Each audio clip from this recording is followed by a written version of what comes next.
So there are many benefits of doing self-inquiry. One of them is recognizing that we're always in flow. So it doesn't necessarily feel like that, but the actuality is that there is a network of energy that we are fully integrated into, and it is constantly balancing and harmonizing our lives perfectly. But we tend to put in all these expectations and ideas about how things should be, and then we get out of alignment with what is actually happening. So, inquiry allows us to remove those thoughts and see again that we are in flow. And if you don't believe that you're always in flow, that's fine. There's no need to believe that. You can just do a bunch of inquiry and see. I found that the more inquiry I do, the more I see that there's flow all the time. So, anyways, for example, I have a book that I'm launching, and it turns out the perfect setting to launch it is only 2 months away. And the book is not likely to be exactly ready on time. So I could look at that and say, oh, why did these things not line up better? But, there's a whole other way to look at that. I'm actually creating a problem with my thoughts. So here's a way to unravel that step by step. Using inquiry, first, I just ask, what happens when I believe that thought, that my book launch and that festival should have lined up?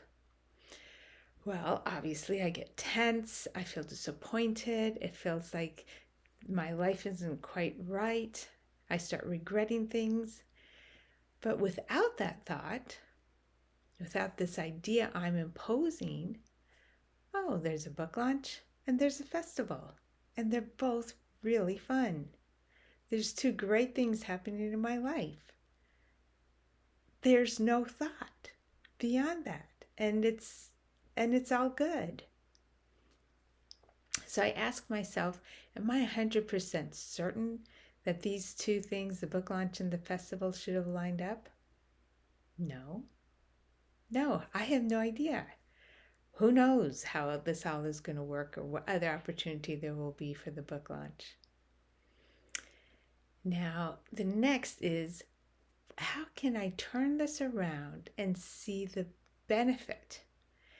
So the book launch shouldn't be at the same time as the festival. Well, what are some positive reasons why that is true? Well, first of all, I actually am not sure if I would have gone to the festival had I not been planning this book launch. So just the fact that I have the book launch coming up kept my eyes open in a new way. So that's a huge benefit. It looks like there may be some great opportunities there. Who knows what's actually going to happen? And what's another reason why it's good that they're not lining up? Well, it's great to be going to the festival rather than as somebody who's wanting to put something out. I'll be in a more receptive place. And there's a lot of really exciting things that can happen from that place. I'll be more open. I'll be tuning in to people from a different vantage point, wanting to see what they're doing, wanting to feel where's this group moving. What is this collective feeling called to in the world? I'll be in this very attuned kind of place where I may have a lot more spontaneous interactions because I won't have an agenda. And that has been true many times in the past. The less agenda I've had, the more magical interactions I have. So thinking about that, I'm actually quite grateful that this is turning out this way. Now I'm going to this festival with this more open, more attuned, more intuitive way rather than an agenda. It's also actually made me step up the pace a little on getting my book out, which is great. It's really nice to have something that just seems to be a catalyst or a fertilizer to keep some momentum going. Yeah, it's really, I don't think I could plan it any better. There's lots of other ways to launch the book, um, and this connecting feels like it's exactly what I want to do.